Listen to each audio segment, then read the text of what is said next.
بسم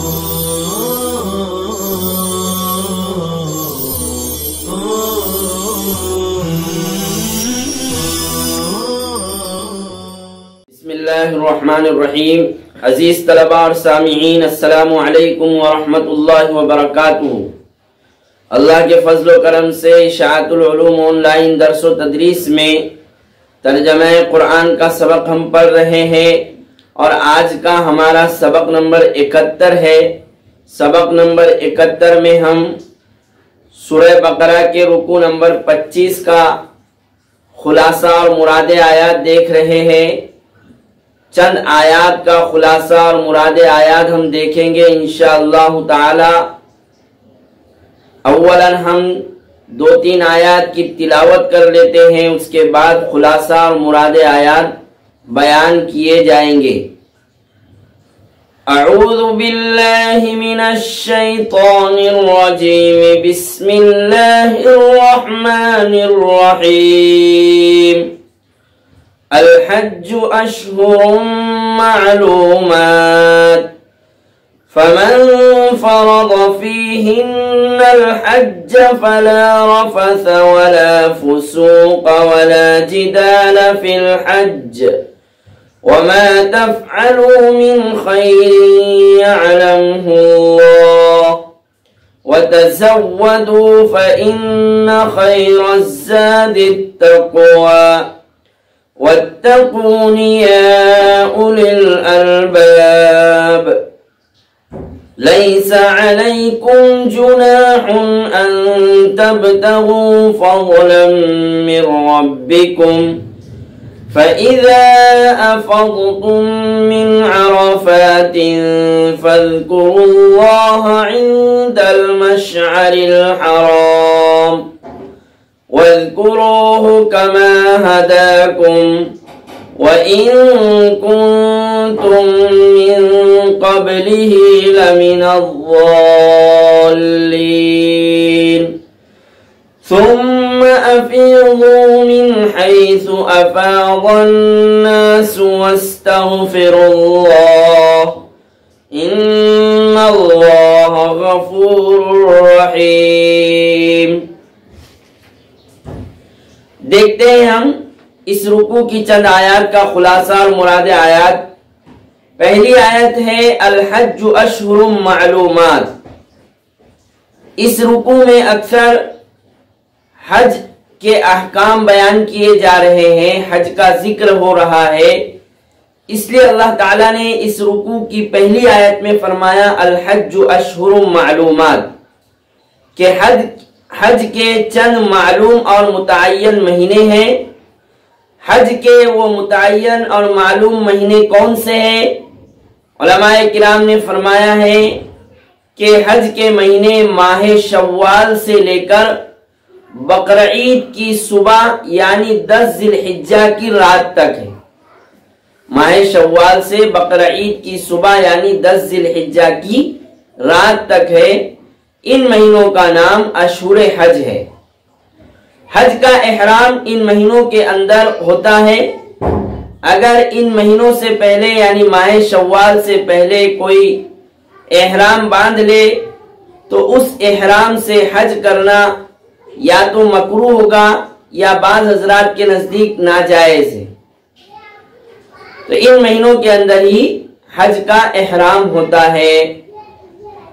الحج اشہر معلومات، فمن فرض فیہن الحج، پھر فرمایا کہ حج کو جو لازم کر لے یعنی حج جس پر فرض ہو جائے اور وہ حج کے لیے جائے، تو اب حج میں، سفر حج میں اور حج کے دوران کسی طرح کی عورت سے مباشرت اور جماع وغیرہ کی بات یا مباشرت اور صحبت وغیرہ بالکل بھی جائز نہیں ہے۔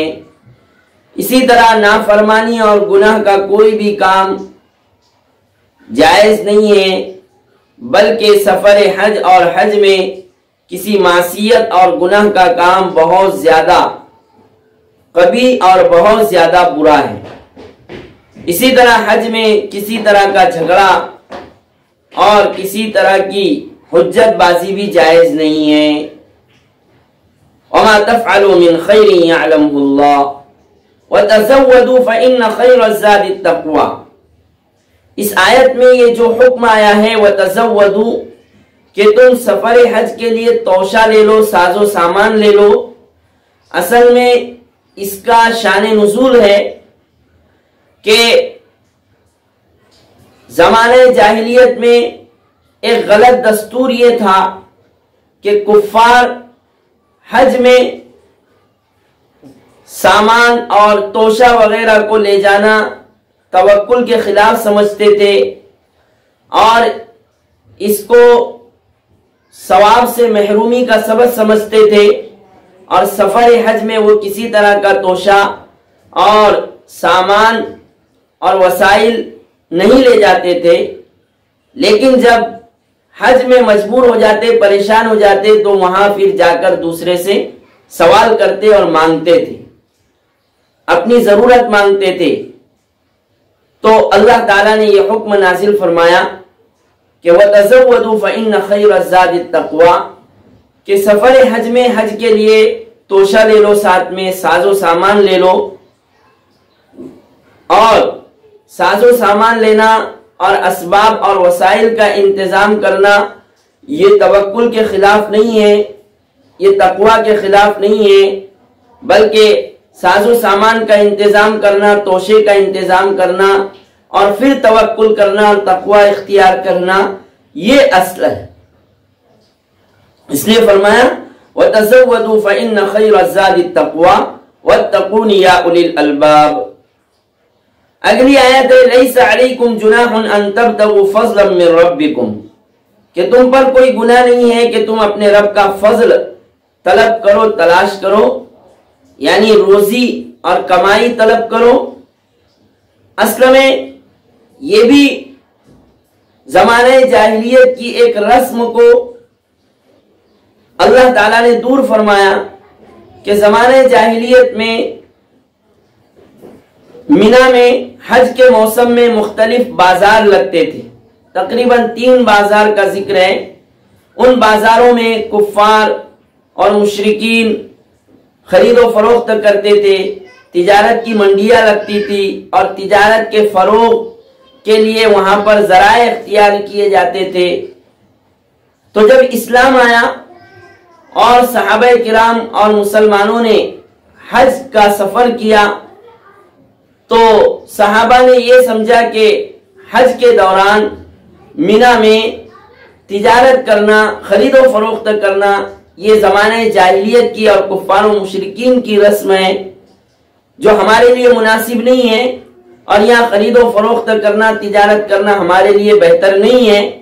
اسی لیے بعض صحابہ کرام نے آپ صلی اللہ علیہ وسلم سے حج کے دوران تجارت وغیرہ کرنے پر سوال بھی کیا کہ کیا ہمارے لیے یہ جائز ہے۔ آپ صلی اللہ علیہ وسلم خاموش رہے، اور اس وقت پھر یہ آیت نازل ہوئی لَيْسَ عَلَيْكُمْ جُنَاحٌ أَن تَبْتَغُوا فَضْلًا مِّن رَبِّكُمْ، کہ تم پر کوئی گناہ نہیں ہے کہ تم اپنے رب کا فضل طلب کرو، یعنی خرید و فروخت کرنا، تجارت کرنا تمہارے لیے حج کے موسم میں اور حج کے دوران جائز ہے۔ فَإِذَا أَفَضْتُم مِّنْ عَرَفَاتٍ فَاذْكُرُوا اللَّهَ عِندَ الْمَشْعَرِ الْحَرَامِ، پھر جب تم میدان عرفات سے واپس لوٹو تو تم اللہ کو یاد کرو مشعر حرام کے پاس، یعنی مزدلفہ میں۔ اگلی آیت ہے ثم افیضوا من حیث افاض الناس واستغفروا اللہ ان اللہ غفور رحیم۔ ثم افیضوا، اس آیت کا بھی ایک پس منظر ہے کہ زمانہ کفر میں، زمانہ جاہلیت میں ایک غلطی یہ بھی تھی اور ایک رسم یہ بھی تھی کہ قریش مکہ کے قریش، سرداران قریش حج میں میدان عرفات تک نہیں جاتے تھے، میدان عرفات تک نہیں جاتے تھے، بلکہ مزدلفہ ہی میں ٹھہر جاتے تھے، مزدلفہ ہی میں ٹھہر جاتے تھے اور دوسرے لوگ عرفات تک جاتے تھے۔ تو